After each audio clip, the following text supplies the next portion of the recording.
ఈ జ్ఞానులు రాజైన హేరోదుని కలిస్తే ఈ రాజైన హేరోదు అంటున్నాడు, మీరు వెళ్ళి యేసు ప్రభు ఎక్కడ పుట్టాడో, యూదులకు రాజైన యేసు ఎక్కడ పుట్టాడో నాకు గనక చెప్పితే నేను కూడా వచ్చి ఏం చేస్తాను, ఆరాధిస్తాను అని ఎవరు చెప్తున్నారు?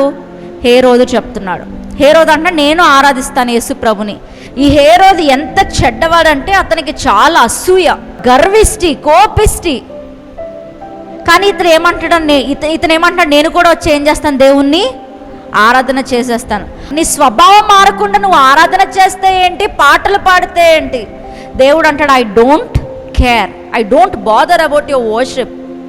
నిజమైన ఆరాధన ఏంటంటే నీ స్వభావము మార్చబడాలి. హేరోదు తన స్వభావం మారలేదు, తనలో ఉన్న అసూయ పోలేదు, తనలో ఉన్న గర్వం పోవలేదు, తనలో ఉన్న కోపం పోలేదు. ఆ చెడు స్వభావం అలానే ఉంది. అందుకనే కదా 2 సంవత్సరాల కంటే తక్కువ వయసు గల మగపిల్లందరిని ఏం చేశాడు, చంపించేశాడు. అంతటి క్రూరమైన వ్యక్తి హేరోదు. నీ స్వభావమే మారలేదు, నువ్వొచ్చి దేవుణ్ణి ఏం ఆరాధన చేస్తావు? ఆరాధన, నీ మనసు మారకుండా నువ్వు ఎంత ఆరాధన చేసినా అది దేవుడు అంగీకరించాడు. హల్లెలూయా.